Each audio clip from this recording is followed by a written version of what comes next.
Good morning. It's 9 o'clock and time for the Tuesday, January 15th meeting of the Board of County Commissioners of Indian River County to begin its meeting. We're going to begin with a call to order, which is this, a moment of silent reflection for our first responders, and after the silent moment of first reflection, we're going to have an invocation by Pastor Bert Wilson of the Faith Baptist Church. And the Pledge of Allegiance was going to be led today by Commissioner Tim Zork. I'd ask you to rise, please.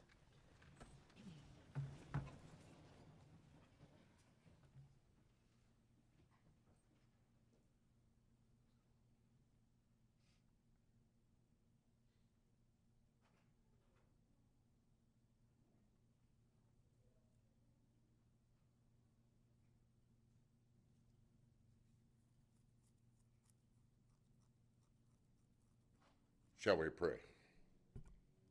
Our Heavenly Father, I thank you this morning that I can come before you and, Lord, ask you to bless this proceedings. But Lord, before I do that, I want to ask you to watch over our first responders out there in this county. Protect them and keep them safe. Guard them against the threats of violence and those who would hurt them. Lord, I thank you this morning for our county commissioners, and I pray that, Lord, you will give them wisdom and guidance.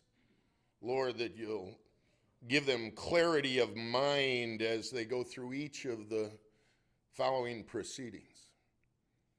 I pray for the staff here, Lord, that you will help them as they provide the information needed. And to all those who work in the county, Lord, would you make this a blessed day.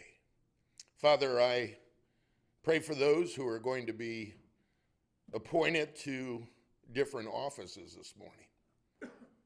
I pray that, Lord, this is a day that will begin a wonderful adventure for them as they deal with the different responsibilities that they have. I pray for each person sitting here this morning. Lord, will you give them a quietness of heart? There are some here who, Lord, are anxious about permits or whatever they need. And God, I've sat there. I know the feeling. I ask you to Lord, help them as they go through this day. And Lord, I thank you that we can come before you.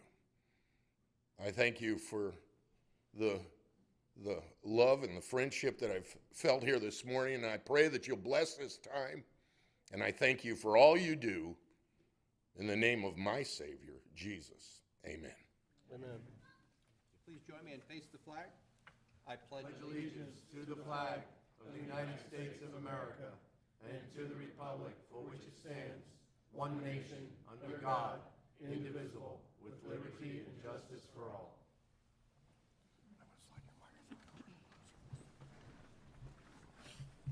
Thank you very much, Pastor Wilson. We have basically a special occasion today. There is going to be a new property appraiser in Indian River County, and that gentleman is going to take his oath of office. That person is former Commissioner Wesley Davis, and we're going to have the Honorable Janet C. Kroom, Circuit Judge of the 19th Judicial Circuit, swear in Mr. Davis. Mr. Davis, if you'd like to stand, if Judge Kroom can take over the proceedings from this point. Would you like to this podium? Whichever you want to do. I mean, Wesley's familiar with the podiums in this office, so wherever he's comfortable, we're happy to have him. Yes, sir. All right, if you'll raise your right hand, get your family up here.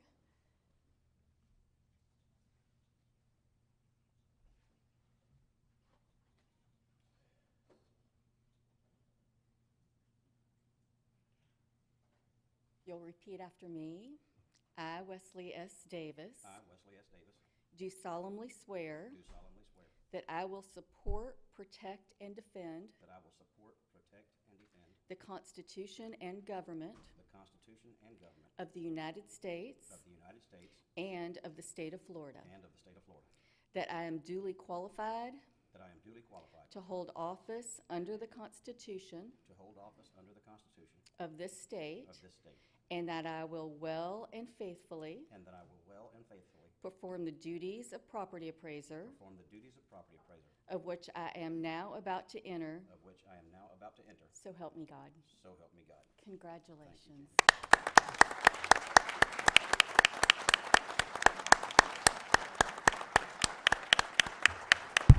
Oh, no. Oh, no, no, no, no, no. Name and address for the record. Thank you, Commissioners. First of all, I'd like to thank God for the opportunity. It's something that I'm blessed, really blessed beyond words. And I'd also like to thank my family for all their support. And also I'd like to today, for the first time publicly, thank the great staff that the late David Nolte has assembled over there in the property appraiser's office. Most of them are in this corner right over here, and they do a phenomenal job for the taxpayers of Indian River County. It clearly didn't take long to figure that out, and so, but I won't be long-winded at all. I'm grateful for the opportunity. I'd like to thank the governor, former governor Scott, for the appointment, and again, more than anything, I'd like to thank God for the opportunity. Thank you, Commissioners. Mr. Davis. Yes.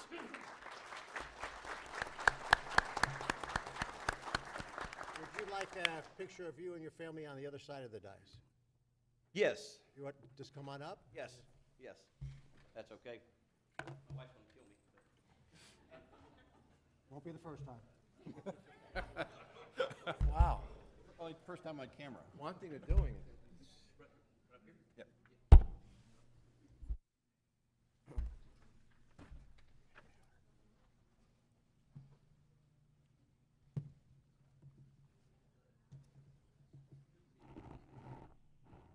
Okay, now give him the gavel for the picture. Still not giving a Davis the gavel.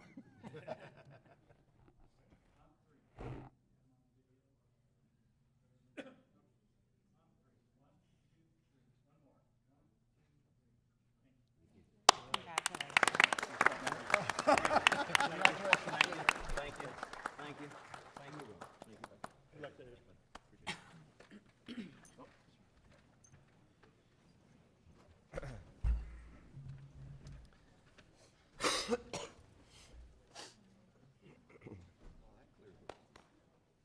I'll now ask if there are any additions or deletions to the agenda or any emergency items. Move agenda as presented. Second. We have a motion from Commissioner Adams, second by Commissioner Flesher. All in favor? Aye. Any opposed? Passes 5-0. I will note at this time that today we're going to have a break at 10 o'clock. We have an executive session to discuss an impasse related to the sheriff and the IUPA collective bargaining agreement at, again, a time certain, 10 o'clock. So wherever we are on the agenda here at 10, we're going to break. This is one of the few times that the Board of County Commissioners can have a discussion together outside of the public, because it's because it deals with collective bargaining. So as soon as that is over, we will return to this room and resume the meeting. We move now to proclamations and presentation. And the first presentation is a presentation of a proclamation honoring the Riamar Country Club on its centennial.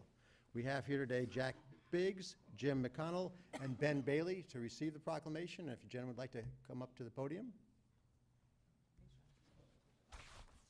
Ben, don't sit there. So before reading the proclamation, I will make a personal note. My wife used to run through the country club property as basically a star runner for the Vero Beach High School team, and it's because of that, which basically, she being the one with the authority in the household, had us move to Old Riamar 30 years ago. So we've been near the club for a long time, and it is a beautiful neighborhood. With that, I'm very happy to read this proclamation honoring the Riamar Country Club on its centennial. Whereas, in 1919, 3 men from Cleveland, W.H. Helmiston, J.P. Sawyer, and E.E. Strong, founded Riamar, the first club on the Treasure Coast and one of the 5 oldest in Florida.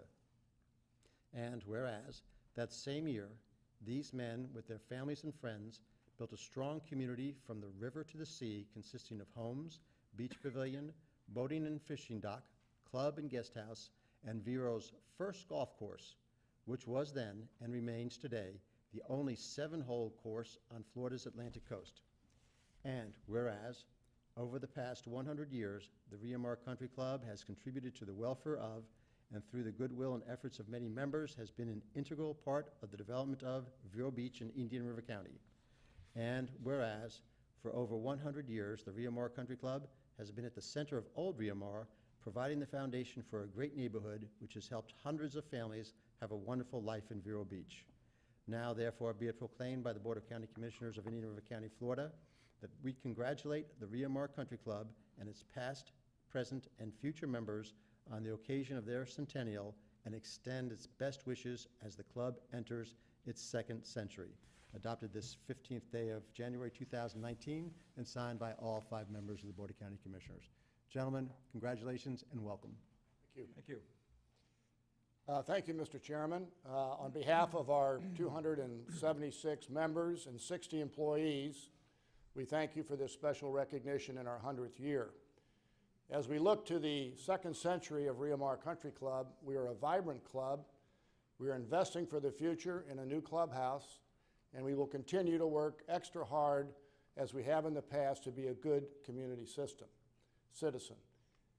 It's a very special coincidence to share this 100th anniversary celebration with the city of Vero Beach and to a large extent Indian River County. And when you look across the spectrum of political relationships, I think this is extraordinary as we look to the future to have both of us celebrating our heritage and all the good values that we stand for.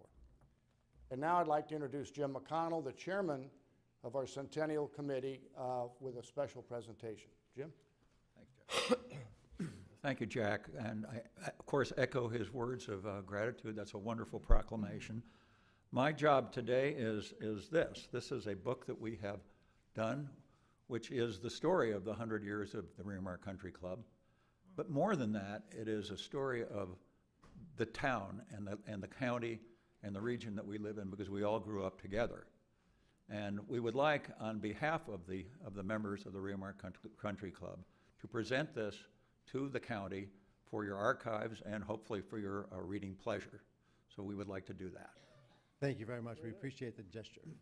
I bring that up. And if all 3 gentlemen wish to come up and have a picture taken, that'd be a great thing. Thank you, Jim. Thank you very much. Proclamation. Thank you.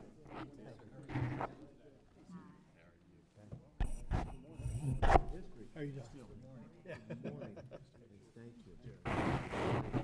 You bet. Thank you all. Thank you very much. Congratulations. Yeah, very nice. Thank you. It's in a case, yeah. Hey, wow.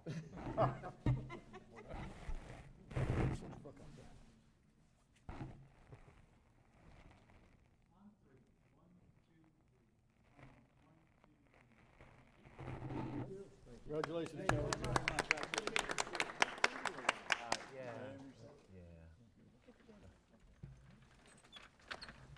Mr. Chairman, before they leave the room, is there a outlet where others may purchase an additional copy of that book?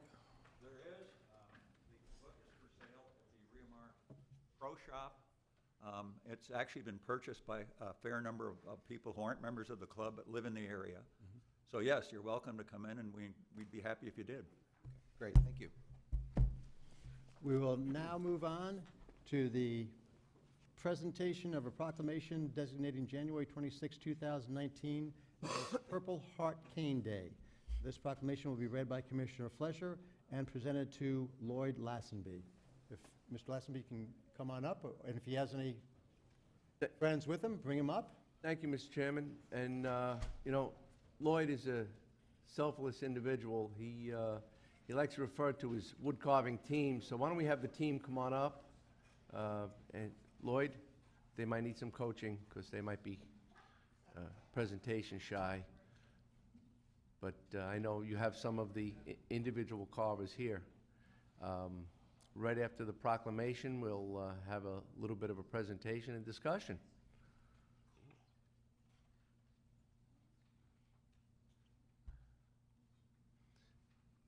Thank you.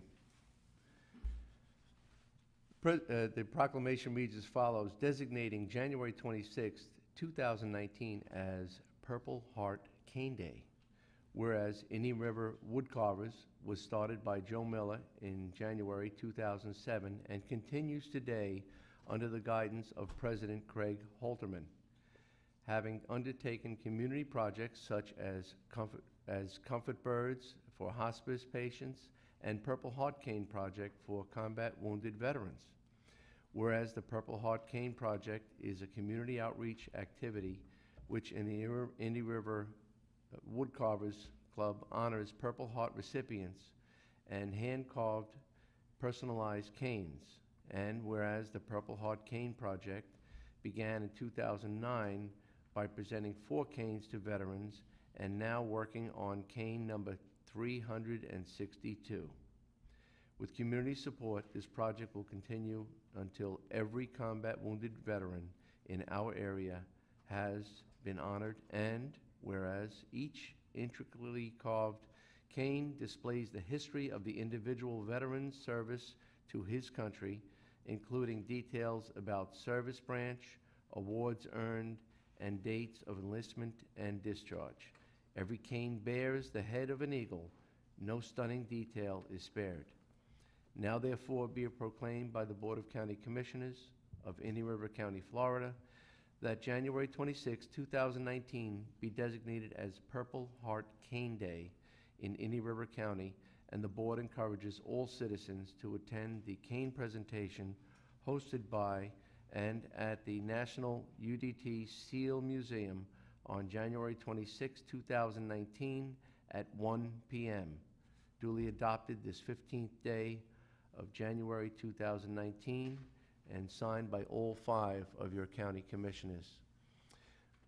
Lloyd, I have to emphasize that last sentence about the presentation, which I know you're going to speak of, but if I can do anything with this proclamation to encourage anyone to attend, if they need an uplifting experience, to see a combat wounded veteran receive a hand-carved piece of art by one of your woodcarvers or your team and be so humbled by just bearing that cane, that's an experience of a lifetime.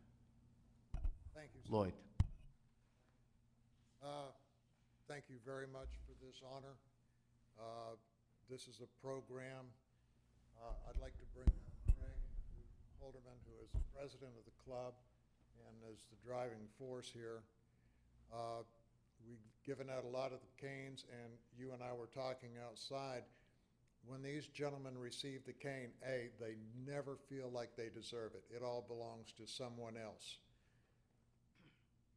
They will come up in walkers, on crutches, in electric wheelchairs, and when it comes time to receive their cane, they will get out of that cane, they will snap to an attention, snap a salute like they were 18 and 20 years old again. And these tough men from the past do not cry, but their eyes sweat. Craig? They do. It is a great honor and a pleasure, and thank you for the recognition, and I just hope that it brings more awareness. We're always looking for new carvers and just the awareness of this program. The Comfort Birds is a great project that we do for Hospice Cancer Center. We do Comfort Crosses also for the Hospice and Cancer Center. We do projects for Dogs for Life to bring more awareness. So we're a very community-based program, and it's a lot of therapy. Believe it or not, it's therapy to come and carve. It's a social event. We carve, we have fun, and it's all great stuff for the community. Thank you again. Now, once again, you meet and you carve these canes, and this is an expense that you bear, and I just want to know that there's a lot of folks that would love to help the cane project. So how can individuals help? Can they become carvers? Can they donate? Can they assist you in any way? Because it is such a well-founded mission. Yes, well, we're always looking for carvers. That's the important thing, because we do get some donations, but the hardest thing is the time-consuming project of, to carve the canes, to put it together. but donations are always welcome to Indian River Wood Carvers. And like I said, we meet the Moose Lodge Thursdays from 8 to 12, and we're always looking for carvers. Oh, it's open to, as you can see, we have a mixed group, men, women, children. We're available.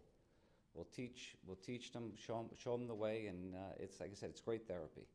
Do you have a contact number or some way they can get in touch? We have a Weebly site, Indian River Wood Carvers at Weebly.com. So, Thank you.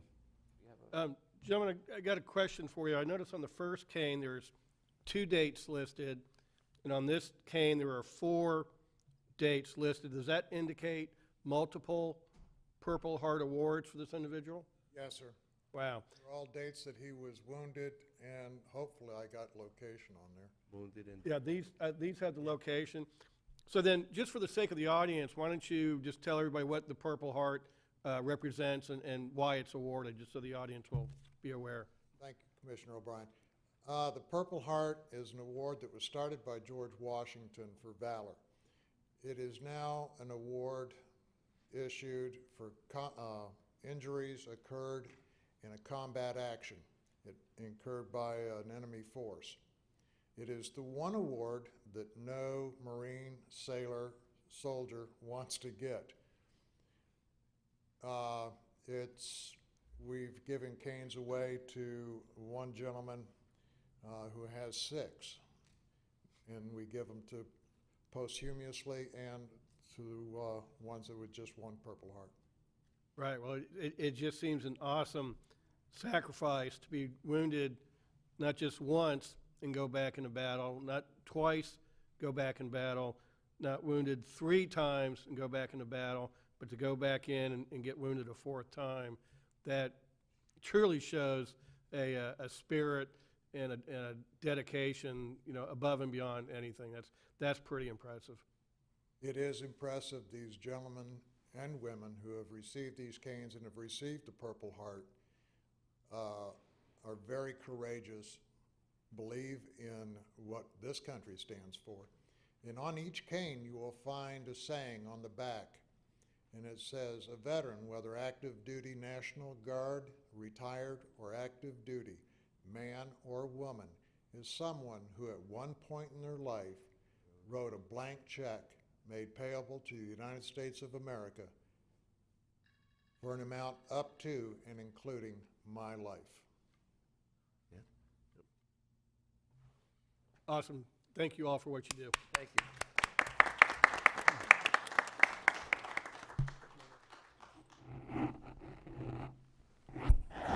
You should never make one of these for your gavel. Thank you very much. Thank you. Thank you for an awesome job. Thank you. Thank you, Lloyd, for everything y'all do. Thank you very much. Nice to you and the president. Very good, thank you.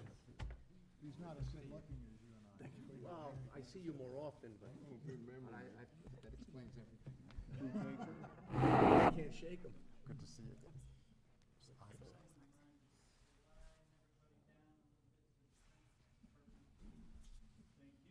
We have 43 active members now. Awesome.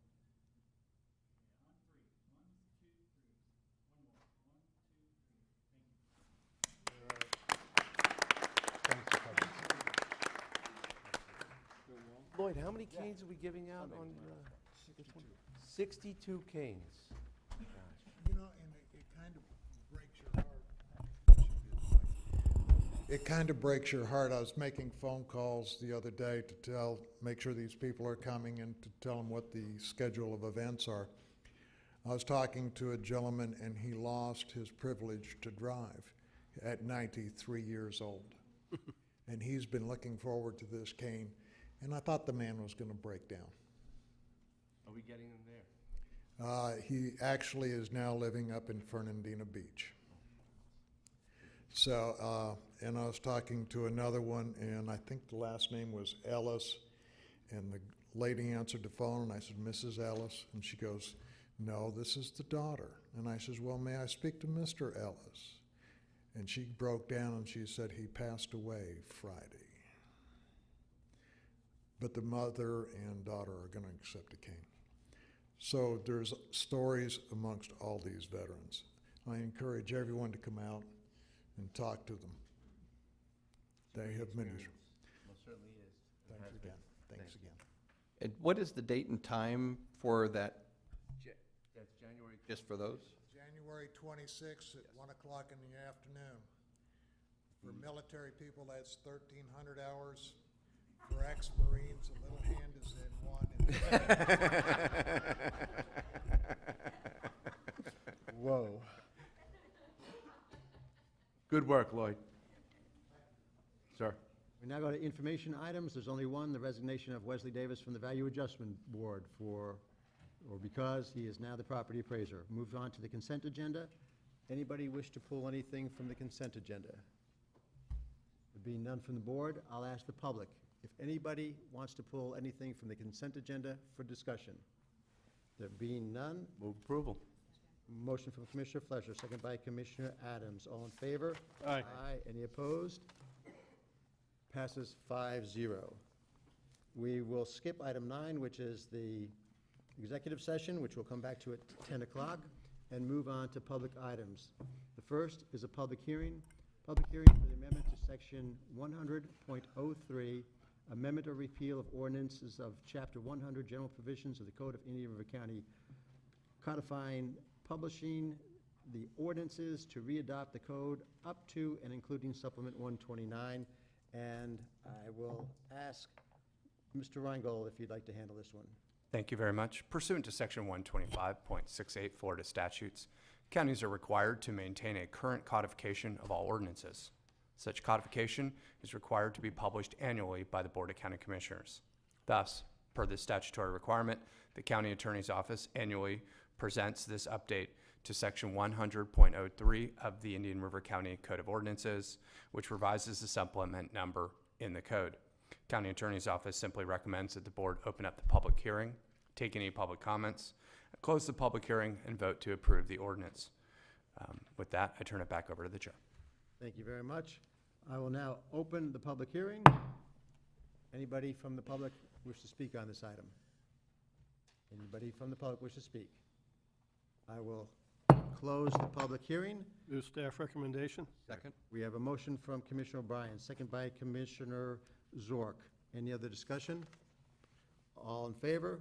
Aye. Any opposed? Passes 5-0. Thank you very much. Thank you. We now move to a public hearing. Ordinance amending section 210.01 and section 210.03 of the code regarding the 4th cent tourist development tax. And I believe this item will be led by the County Administrator, Jason Brown. Yes, thank you, Mr. Chair. Commissioners, for your consideration, on December 18th, this board approved the lease agreement with Major League Baseball to lease historic Dodgertown. Along with that action, the board approved the financing plan for the county's requirements under the lease. One of those items included this change to the code that is being contemplated today, which will essentially add the allowance of the 4th penny for the promotion and advertisement of tourism in Florida nationally and internationally. As you'll recall, we have 4 pennies of local tourist tax.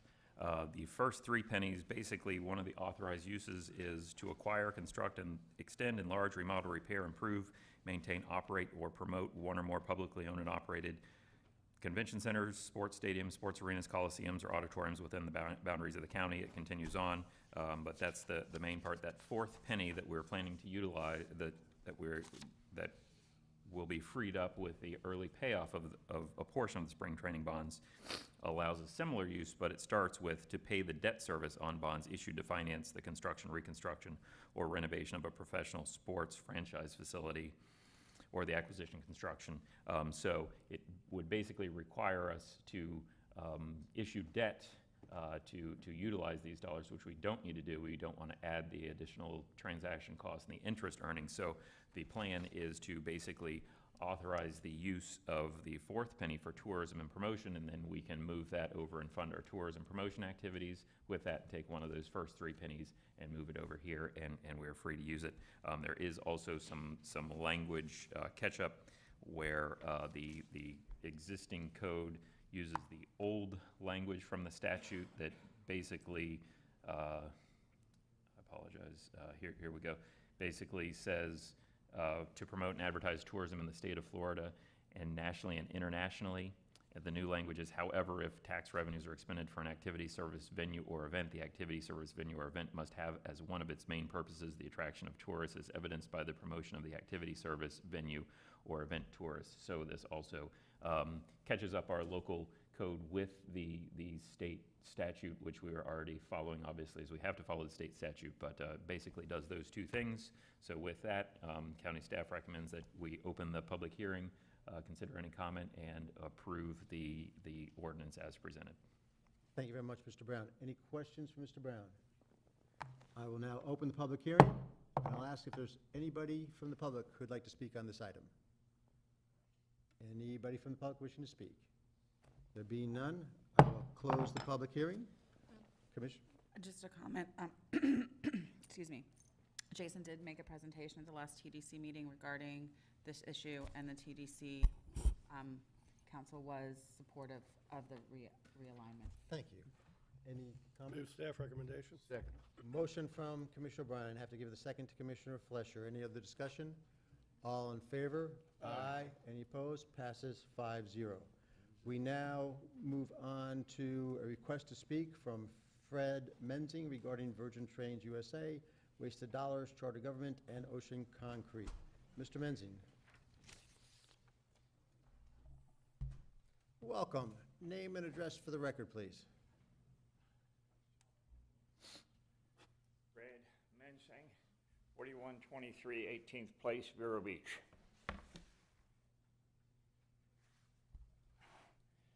Going to go back to a little bit of ancient history that's still going on. Ocean Concrete. Ocean Concrete is a classic reason why we should have had charter government at the time. The action of Ocean Concrete really affected commissioners in districts 1 and 2 drastically, 3, 4, and 5 minimally, because at present this county is open voting for the commissioners. Every commissioner was at risk if he didn't support the populace, which was contrary to the state statutes on under Bert Harris. If we had had charter government, it would have given commissioners in districts 1 and 2 the ability to try to authorize and get a zoning change through that would have closed Ocean Concrete's door, which the commission, as 5 members, did. If we were charter government, the other 3 commissioners could have stopped the action, and we would not be involved in a lawsuit that, depending on who I have talked to, may cost us from $1.5 to $2.8 million as taxpayers, and it's reported to me that we do not have insurance due to an error on the part of a previous county attorney. I think the public should be aware. Okay, the next thing. The FEC failed to acquire the CSX rail line from Jacksonville to Pensacola, which was up for sale. It has been bought by a group known as the Florida Gulf Atlantic Railroad, a new company which is funded by a company similar to Fortress Financial that's down in Broward County and has real direct ties with the Mexican railroads, as the company in South Florida has investment in Mexican railroads. The state of Florida spent millions of dollars making a large container port in Miami. The only railroad with access was the FEC. In order to ultimately handle the amount of traffic that can go through that ocean port by rail, the FEC will be double tracking. Freight operations are going to be at night only, 9 at night to 6 in the morning. With a double track, and I've pointed this out before, there is a interesting event that can happen. Trains now 2 or 3 times a week go through this town that are 2 miles long. That's the longest the FEC can build up in Hialeah, unless they can acquire another 50 acres of land to expand the terminal there. Once we are double-tracked, a hypothetical issue, one of your loved ones living west of the railroad in the North County is picked up by an ambulance headed for the North County Hospital at midnight. A northbound train 2 miles long delays it at its arrival at Roseland Road trying to get to Sebastian River Medical Center. That train is speeds reduced to 20 miles an hour because of restrictions on the Sebastian River Bridge and the curve north of there. About 5 minutes later, that train is just about done crossing Roseland Road. On the opposite track, you have a southbound 2 mile long train, 20 miles an hour. Your relative sits in that ambulance for 10 minutes. After 8 minutes, the ambulance loses them, and the hospital says, if they'd gotten here in due time, we had a better than 50-50 chance of saving them. This is the reason that you must look at a tunnel under, a bridge over. This excuse you don't have the money, maybe you need to write a batch of letters to everybody between Boston and Washington, every community. When the Metroliners started in the 60s, they killed a person a week on that. Today, there are no grade crossings. The Penn Central Railroad went into bankruptcy in this time. And somehow, all these communities found funds somewhere to close a crossing here and there, and Tunnel 1 and Bridge 1, so that they are not disrupted by trains anymore. This is something this county needs to do in the North County, probably Mid-County, and South County, so that ambulance have a positive, clear route to a hospital. It's going to cost millions of dollars. You've already thrown $3 million and promised to throw another $1 million. It's stopping a train. Nobody ever stopped the train. They slowed it up, but they never stopped it. And I have learned that the Norfolk and Western in the past, when they were still Norfolk and Western, has sued communities like Indian River County and recovered all the costs from all the rocks that were thrown at them on a project here and there. I hope that Florida East Coast doesn't decide to do that to this county, because you had some good advice. You had good advice from Will Collins in regard to the ocean concrete. You had good advice from Mr. Dillon here recently when Martin County dropped out of the fight with the railroad, that this county needed to do that and start to sit down and talk to these people. It seems that they have unlimited resources. Now that Virgin Airlines is in there, who knows how much money they can throw at this railroad project. And they're getting permission to go from Tampa to Orlando, so they're not going to miss Indian River County and use a helicopter to pick the trains up and go through Indian River County. And I ask you to sit down and seriously look at the real problem. It's the freight trains, not the passenger trains. 3 minutes at the most for a passenger train flying through town. And I'm sorry, having hit a tractor trailer running a steam engine full of school children, I know what it's like to be an engineer when some idiot runs a crossing. As far as I'm concerned, if somebody decides that they're stupid enough to try to beat a train, if they live, they ought to be taken to the electric chair immediately. Thank you. We'll move on to public notice items, and I'll ask Mr. Reingold to read that. Thank you very much. We actually have 2 public hearings scheduled for January 22nd. The first is Franzia Properties LLC's request to rezone plus or minus 16.9 acres from A1 Agricultural District up to 1 unit per 5 acres to RS6 Single Family Residential District up to 6 units per acre. Subject property is located near the southeast corner of 66th Avenue and 8th Street, 675 66th Avenue. The second item is Spoonbill Reserve PD. This is a request to rezone approximately 413.01 acres from RS3 Residential Single Family up to 3 units per acre and CON-2 Estuarine Wetlands Conservation District to PD, plan development, and to obtain conceptual PD plan approval for a project to be known as Spoonbill Reserve PD. located east of US Highway 1 and contains the majority of the property north of the North Relief Canal, south of 63rd Street, and west of the Indian River Lagoon. Those are both quasi-judicial in nature, and again, these are public hearings that will be held on January 22nd. And with that, I turn it back over to the chair. Thank you very much, Mr. Reingold. We will now move to departmental matters, and the first one is Utility Services, West Wabasso, Phase 2 project bidding status. Mr. Burke, good morning. Good morning. Welcome. Thank you. For the record, Vincent Burke, Director of Utility Services. We are here to talk about the West Wabasso Phase 2 sewer project. This has been a project that's had many iterations, and we're excited to go over just a quick update for the board. Yeah, it should be on the desktop. Just some history.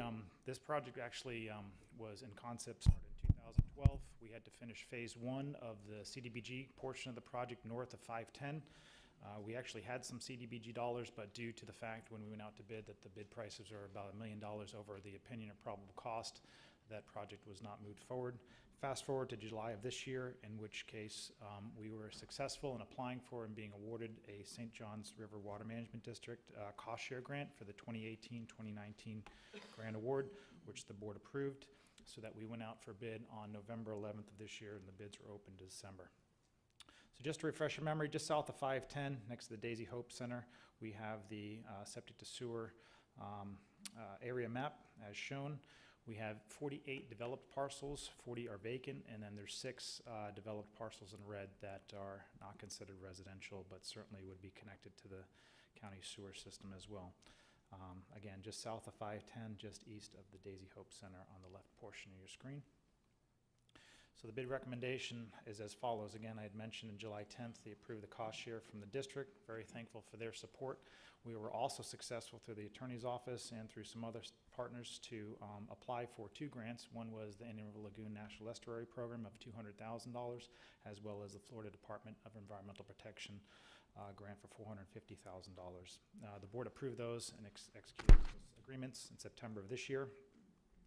Project was advertised on November 11th through Demand Star and TC Palm, advertised in the local paper, and the bids were opened on December 18th over in the purchasing. So just a summary at the top of your screen, you'll see the estimated opinion of probable cost of $2.5 million. That is inclusive of the impact fees. So we have the construction cost, we have the connection cost, and the project cost total of $2.5 million.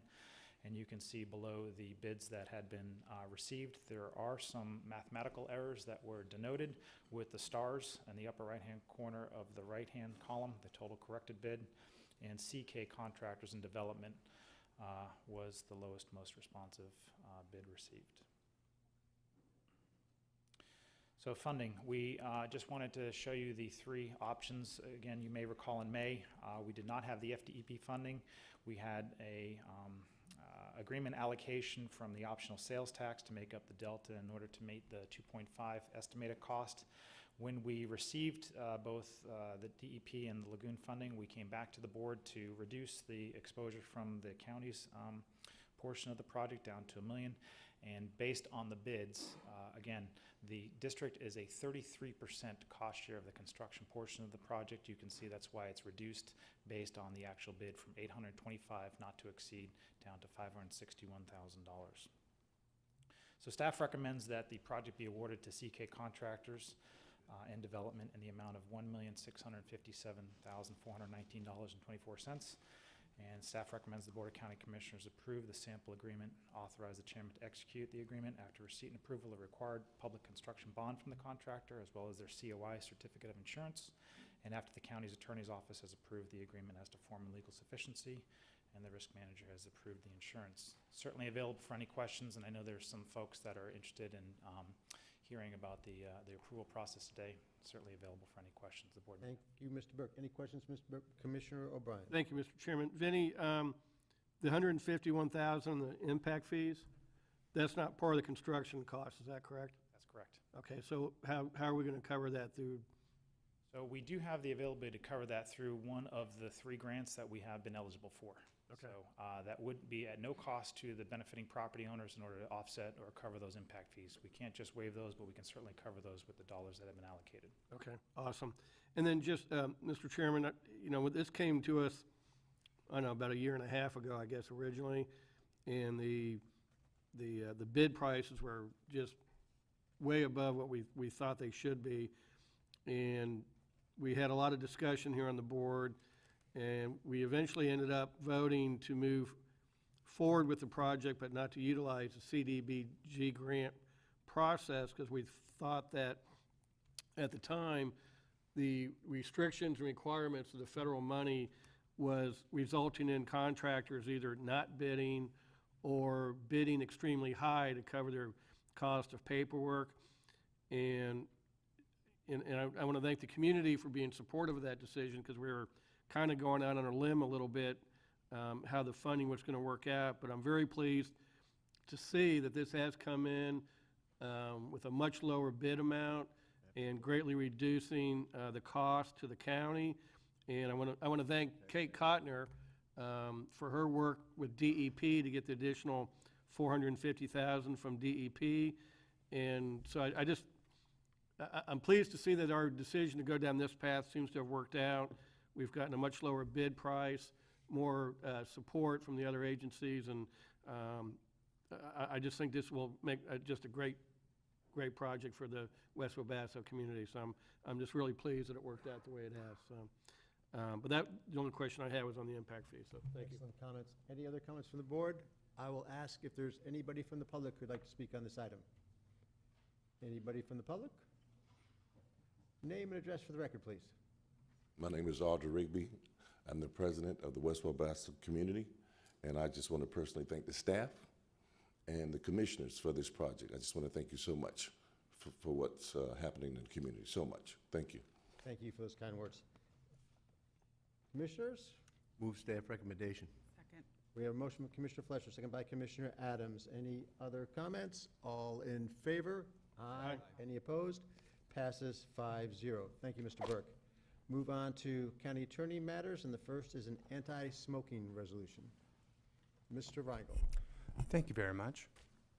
On December 11, 2018, the board voted to direct the county attorney's office to draft a resolution encouraging non-smoking at parks and recreational facilities. The board also voted to create designated smoking areas at parks and also with appropriate cigarette butt containers. Also, the board voted to create educational signage about the damages of smoking and vaping. The board also voted to post a short video concerning smoking on the county's website. And finally, the board had authorized and requested the county attorney's office cooperate with the city of Vero Beach with regards to the resolution. County attorney's office has reached out to the city of Vero Beach, and the county attorney's office has crafted the attached resolution in light of the prior city resolution that was issued by the city of Vero Beach. The resolution states that the play areas at county parks are going to be designated as tobacco-free zones. The resolution makes it clear that the zones are intended to discourage tobacco use and is not deemed to be a rule or an ordinance that would conflict with the state preemption on smoking. Resolution also authorizes the county administrator to install appropriate signage concerning cigarette butt disposal and allow for the installation of cigarette butt disposals at receptacles in the parks. Simply, County Attorney's Office recommends the board allow for public comment on the item and then approve the resolution. And I'm available for any additional questions. Thank you, Mr. Reigel. Any questions for Mr. Reigel? Mr. Chairman? Sure. Thank you. Dylan, just when it says county parks, I assume that includes our beaches or beach parks? Yeah, I'd included parks and recreational facilities, so that I includes. just want to make sure beaches were included.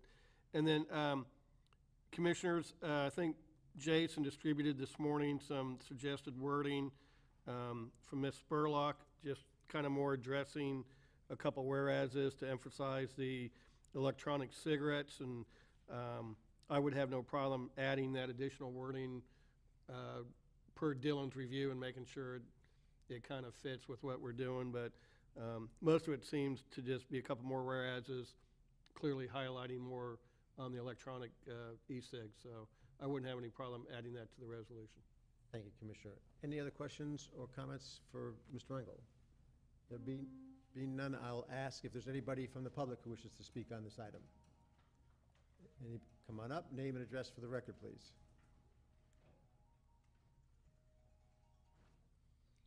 Phone or a jackpot? Good morning, Leslie Spurlock, 5210 Feather Creek Drive.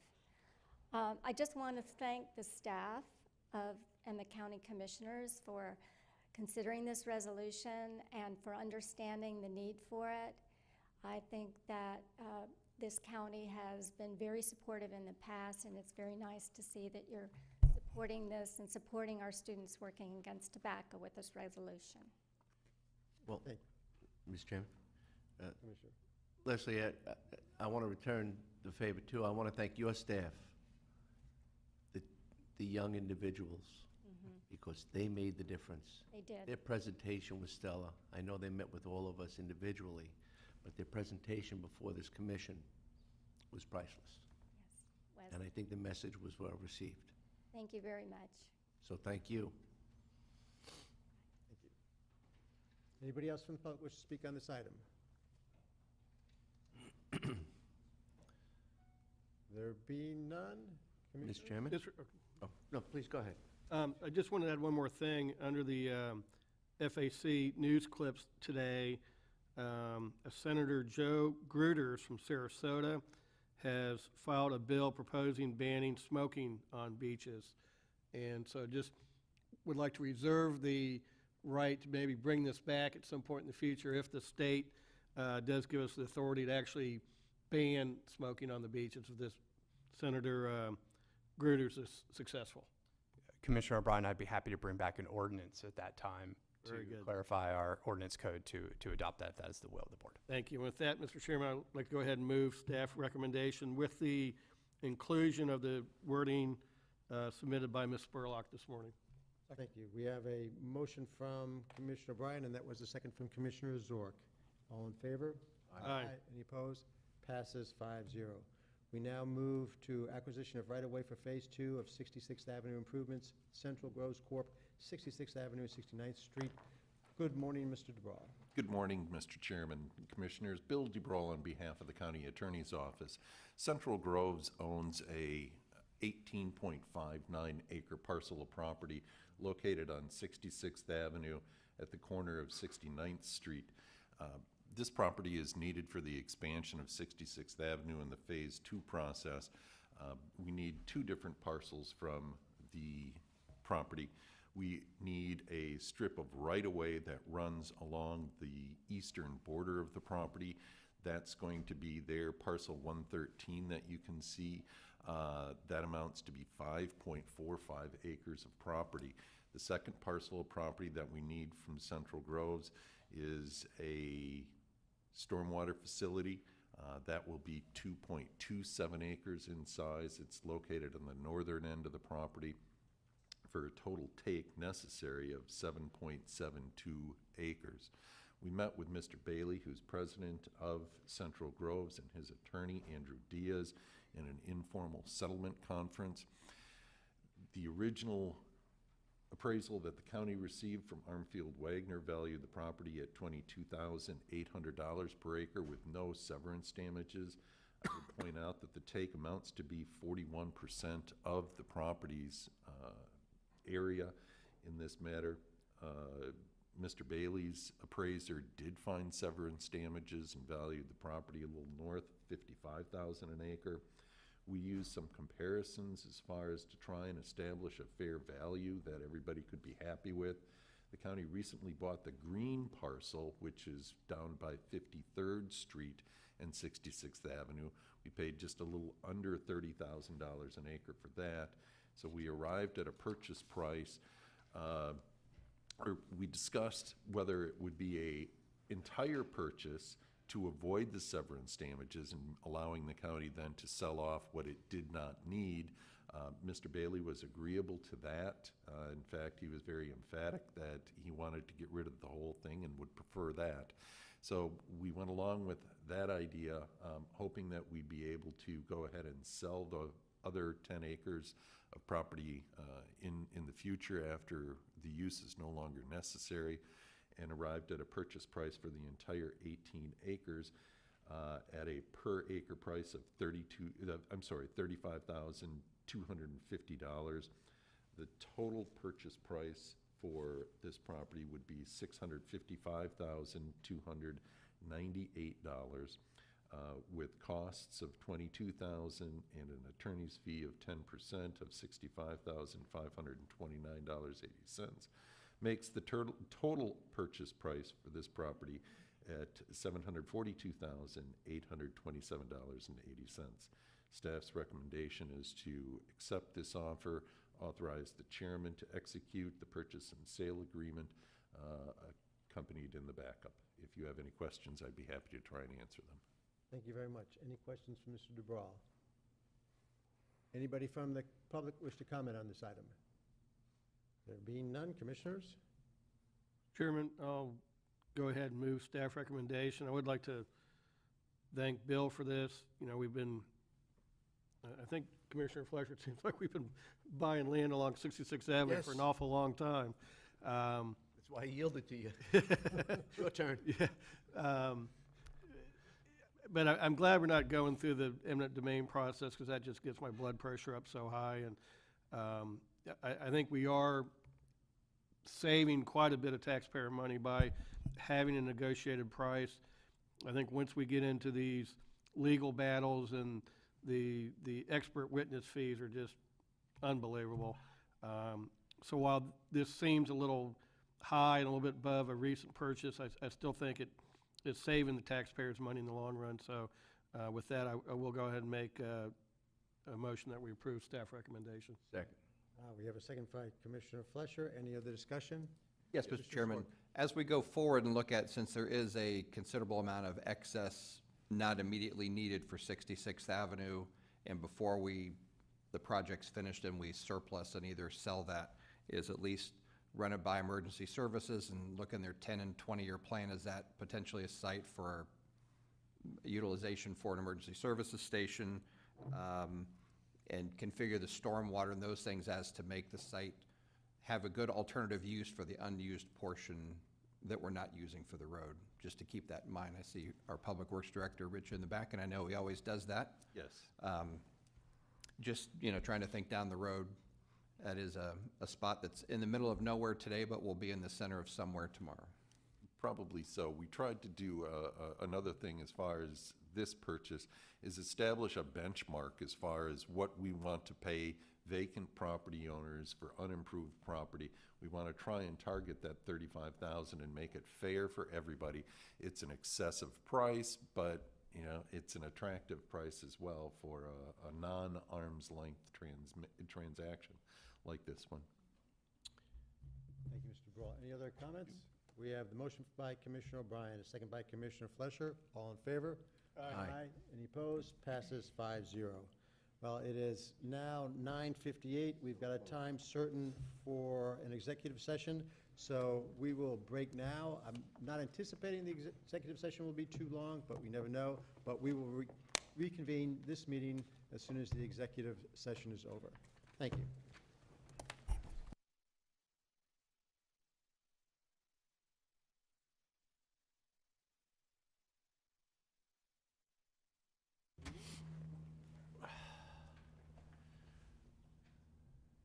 And we move to Commissioners' Matters. The first one is under my matters, and it's the Dodgertown Golf Course property. As all the commissioners here know, I voted against the Dodgertown deal with Major League Baseball when it came before us. But with the deal done, I certainly wish Major League Baseball and the county every success. But after the vote, and while thinking about the deal, I realized that with the agreement, there seemed to be one significant loose end that could come back to haunt the deal for all concerned. And that loose end is the county's requirement to provide Major League Baseball with 2,000 parking spaces for special events. There seems to be a solution that is good for all concerned, the city, the county, Major League Baseball, and most importantly, all the people in Indian River County. And I believe that that solution is the purchase of the golf course property from the city by the county.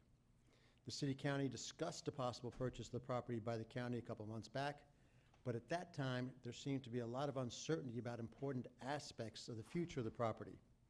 Would there even be an agreement between Major League Baseball and the county?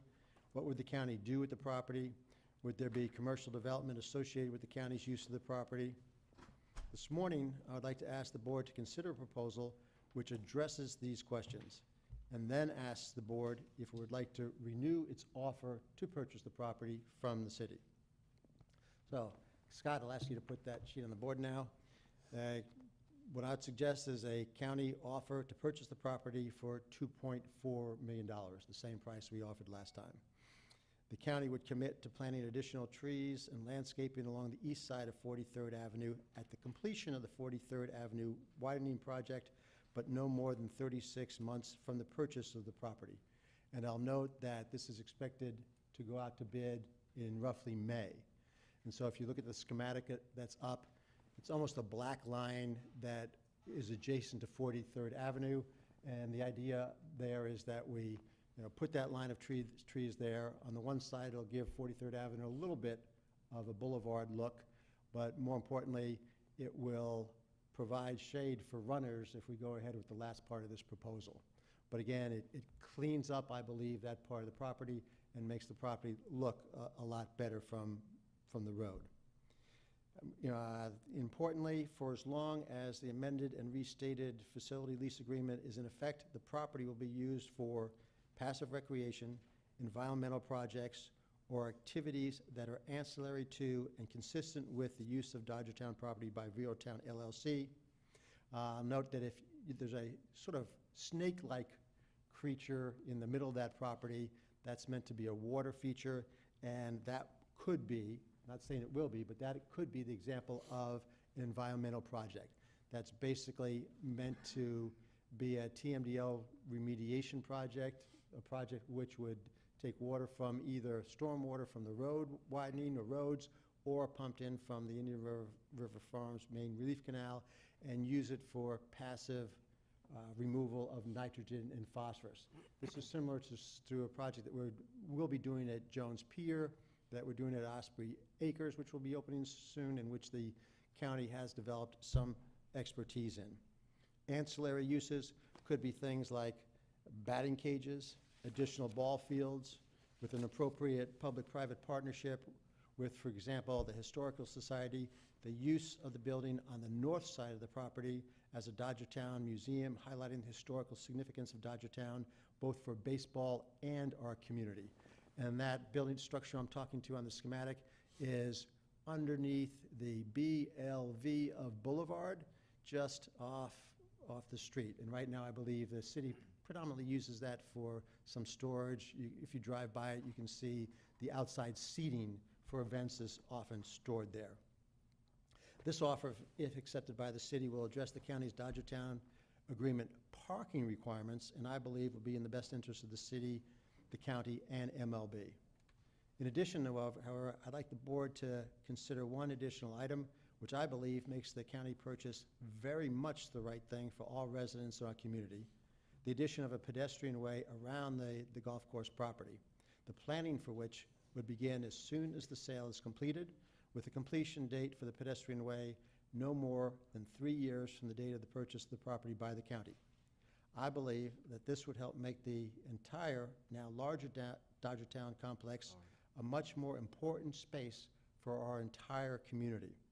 Right now, for me, and it's certainly not the same for everybody, but when I think of Dodgertown, I think of it as an enclosed space with not much participation by the county. You may go to an event at Dodgertown, but there's very little interaction. With the addition of the pedestrian way, I would imagine, and I've always imagined, that if young kids playing baseball, they should be doing a lot of running. So this gives them a place to go out and run. At the same time, citizens are out there running and walking. So this gives them a natural environment where they can interact. I also, often when I'm walking over the bridge during this tracks cross-country season, see Vero Beach High School cross-country people running over the bridge and back to the school. I'd envision that one of their courses would take them from the high school to Dodgertown, a couple laps around, and back. I also believe it would make it more accessible for just kids on their bicycles to take their bike, go along basically the fence line, that area which separates the Dodgertown golf course property from Dodgertown proper, and allow them to just watch through and see very talented kids training in the future. There's a new hotel going up right off the screen to the north, and I would certainly think that the people at that hotel and other tourists, but particularly them, would just go out for a morning or evening walk around Dodgertown and back to the hotel. In short, I believe with the county purchase and a bit of work, we can turn a fine sports facility into a great destination point for our entire community and those who visit it. And in a little bigger picture, I'd like to just remind everybody sort of what the future has for this area.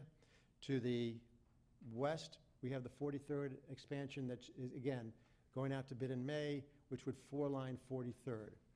But there's going to be a sidewalk which will continue along 43rd up into Gifford. We've got Aviation Boulevard, which is scheduled to be four-laned, and that should have bike lanes.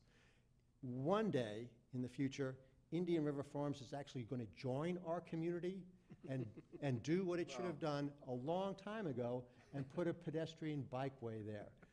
So seriously, for me, I mean, I think one of the greatest things this county has done over the last years is put bikeways where it could, or pedestrian ways where it could. Sunday, I was actually doing county business for an hour and a half Sunday morning, walking around the Indian River Lagoon Greenway, and I go there regularly. I'm looking forward to the opening of the one in Sebastian. We've got Jones Pier, as well as the TMDL remediation project, will have a small pedestrian way around it. I think having more of these pedestrian ways in the county, more accessible to more people, is the exact right thing, both for our citizens, who, Lord knows, two of us here certainly need the exercise, to make it easier to go out and get that exercise. Point at Commissioner Fletcher. I think it was isolated to this zone right here. Mine actually speaks for itself. But very importantly, for tourism, I believe Indian River County is set up to be basically a sports ecotourism for county like almost no other, and I see this as a hub. So as I see the future and look around at what's being done, I no longer see, basically a Dodgertown baseball facility. What I actually see is a countywide pedestrian bikeway network, of which Dodgertown is simply a segment. So with that, I'll see if there's any support for this project going forward, or ask any questions that you may have. Mr. Chairman,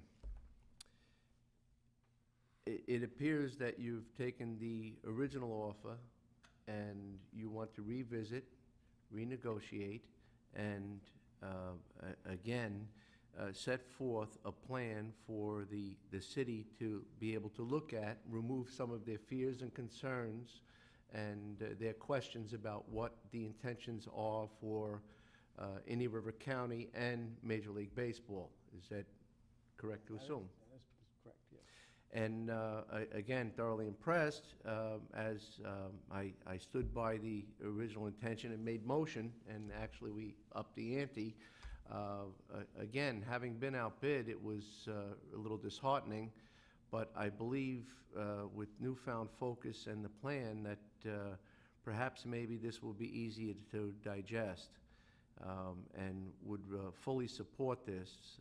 If you just want to start it off, I'll be happy to make that motion to go forward. Thank you very much. Commissioner O'Brien. Second it, and just for discussion, we don't have to include this now, but one idea that came up, particularly to tie in with your idea of using the old clubhouse, or the old clubhouse as a museum of some type, is we could probably recreate one of the original holes from the golf course. Wouldn't be a whole lot of maintenance costs because it's just the one. But I think there'd be an awful lot of people that would mind, going there and saying, hey, this is where Jackie Robinson played. It'd be really cool for me to play a hole where Jackie Robinson did, and you could have like a little specialty, collector scorecard and things like that. And I think it just add a little juice to that, making that a museum. Again, we don't have to include that now, but I think that'd be a compatible use to what you're recommending as far as open space and recreation and tourism. So I just think that add a nice little spark to it. I think there are a lot of opportunities here. I mean, as part of the process, Jason and I had a discussion with Major League Baseball, just so they wouldn't be surprised and wondering what the heck, especially with my record in Dodgertown, they might have lost some sleep. But they mentioned, Craig Allen mentioned that, you know, one of the things that I'm often asked is, or told is that I have no idea what's going on at Dodgertown. So you imagine, again, the building, if there is some public-private partnership, as part of that, I would imagine that the only place I'd like to see asphalt added would be around the building for basically handicap parking. I mean, even the Lagoon Greenway has some concrete parking there because of requirements. But we'd certainly offer Dodgertown the ability to put up an information kiosk there, because I would see that basically as the trailhead for the pedestrian way and the museum if there is one. So that's where I'd expect people to be coming off, and they would be able to find out a little bit more about what is anticipated to happen in Dodgertown in the future. I think there are lots and lots of opportunities. Part of my goal here was just to try to make this initially as clear and simple as possible, while answering what I at least perceive to be some of the questions the city council members were raising and addressing at their meeting when they discussed this. And, Mr. Chairman, you pointed out the lodging facility that's nearby. There's actually 2 lodging facilities that are in the development stage. And I believe that we would probably be hoteled up, as they say, if there was site development for that area for another hotel or a lodging facility of some type. I believe that maybe if, and again, in speaking with the Major League Baseball representatives, there was no intention on developing and putting structure there, but most certainly with their aggressive stance on creating a wonderful place in the center of Indian River County and Vero Beach, that as this goes forward, there's room for expansion in a variety of ways that could be done in a very landscape-friendly, natural-friendly mode, as opposed to what exists now, and most certainly would be opposed to exist, which would be building infrastructure, which would probably not have that much of a necessity. Thank you. If there are any more comments from the board, Commissioner Zork? Yes, I'm supportive of us going back and having hopefully a good conversation with the city. I think when we get down to the actual final plan, if we're successful, there's probably multiple ways of approaching what gives the best public benefit use for the property when it's not in use for particular event parking. This is a good starting point. It kind of lays out an idea, but there may be other ways to configure something that might be worth looking at. But in concept, we have to start at one place, is we actually have to have the property to then get to step 2 to iron out a permanent plan. But the tree lining on 43rd, obviously, that would be a very nice touch. The pathway through the property from 43rd up to Aviation will be nice. And if you fast forward 5 years and 43rd Avenue's done and the intersection widening portion of Aviation Boulevard going east, it could really be a great community icon to build on from a recreational asset, a support asset for the activities at Dodgertown. The idea of recognizing the history of Jackie Robinson and tying that in with historic Dodgertown, they're all just, not to use the baseball pun, but they're all home runs, and I don't see any downside to us moving forward with this. Thank you. Thank you. I'll note that Mayor Harry Howell is here from the city of Vero Beach. I'd like to thank him for putting the county, or sponsoring the county being on the city agenda, which will be at the city council meeting this afternoon at 3 o'clock. I'll also invite him to the podium if he wants to, but if he wants to sit quietly there, that's fine. And it looks like he's sitting quietly, so I will ask if there's anybody else from the public who'd like to speak on this item. Name and address for the record, please. Joseph Paladin, President of Black Swan Consulting and Entitlement. First of all, Mr. Chairman, let me compliment you on the presentation. It was an excellent presentation. Thank you. Very good. And I supported the old motion, and this motion even is more clear and clarifies some of the questions that the city had prior to this. I'm 100% in support of this, and I support the motion 100%. Thank you very much for the presentation. Thank you. Anybody else here care to speak? Good morning. Name and address for the record, please. Good morning. Dory Stone, Indian River County Chamber of Commerce, 1216 21st Street, Vero Beach. First of all, I'd like to commend you on the presentation as well as the connectivity. You know, it's very important that we always keep in mind to be able to connect people. It's not just moving cars through our city, it's the ability to connect people from one place to another. So that's from a business standpoint and a chamber standpoint, that's certainly one of the drives that we would be looking for. We supported the first motion. We will continue to support this one, and we will be at the city commission meeting, a city council meeting, to continue to support the chamber's efforts. And if there's anything the chamber can do to help facilitate this, we're more than welcome. We're more than happy to put our 2 cents in. Thank you very much. Thank you. Anybody else from the audience wish to speak? Come on up. David, address for the record, please. Good morning. My name is Ruth Stambridge. I'm the county historian. And on behalf of the Indian River County Historical Society, we definitely are with you all the way. This is a very environmentally and historically sensitive area, and I think it is very significant to Major League Baseball, and we know it is to our own community. So thank you very much, and we'll be at the City Council meeting this afternoon. Thank you. Anybody else from the public? There being none, we have the motion from Commissioner Fleischer, the second by Commissioner O'Brien. Any other comments? There being none, all in favor? Aye. Any opposed? Motion passes 5-0. Thank you. Move on to Commissioner Peter O'Brien, additional membership of Economic Development Council. Thank you, Mr. Chairman. At our last EDC meeting on November 20th, we were reviewing the annual economic report, and one thing that stood out was that the healthcare industry, not only the number of jobs in the county, but also the wages per job added up to the healthcare industry being a significant contributor to our overall economic development. And then also, given the recent activity with the Cleveland Clinic coming in, the council thought that having a additional membership from the healthcare industry would be appropriate. They voted on that and passed that unanimously. So at this point, I'm asking that the board consider asking the county attorney to bring the ordinance back and adding an additional position of the healthcare industry to the membership. Sounds appropriate to me, Al. A motion. I'll be happy to second it. Thank you. Any other comments? We're disagreeing on everything here. This is one of our biggest kumbaya days in a while. I just have a quick question. I'm not opposed to it. I think it's very appropriate, but do you feel that's going to add, I know there's been some quorum difficulties in the past with that committee because of the size. Do you think that's going to add to that, or do we need to look at realigning some of the others? I'm just throwing it out there. Sure, no, and that is always a valid concern.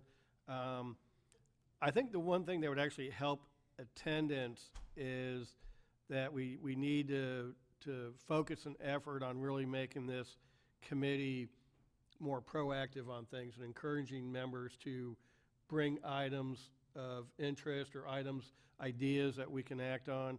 And so hopefully we'll have a new chairman coming up, and just one of those things that I think just we need to get the committee more active, and that'll take care of the quorum issues. Anybody from the public wish to speak on this item? There being none, we have the motion by Commissioner O'Brien, seconded by myself. All in favor? Aye. Any opposed? Passes 5-0. Move on to special district and boards. We move to the Solid Waste Disposal District. CCNA 2018 Work Order Number 2 to CDM Smith for implementation of the construction demolition debris landfill contamination evaluation plan. Move staff recommendation. Second. We have a motion from Commissioner O'Brien, second by Commissioner Fleischer. Any comments or questions from the board? Anybody from the public wish to speak on this? All in favor? Aye. Aye. Any opposed? Passes 5-0. Final pay to CDM Smith for CCNA 2014 Work Order Number 12, full cost accounting and financial assurance reporting. Move approval. Second. We have the motion from Commissioner Fleischer, second by Commissioner O'Brien. Just for the public, I'll note that this is basically a part of the process where somebody from the outside looks at the county finances to make sure that we'll be able to fully cover the cost of the landfill after we finish putting stuff into it. So it's part of being fiscally responsible. I'll ask if anybody from the public wishes to speak on this item. There being none, all in favor? Aye. Any opposed?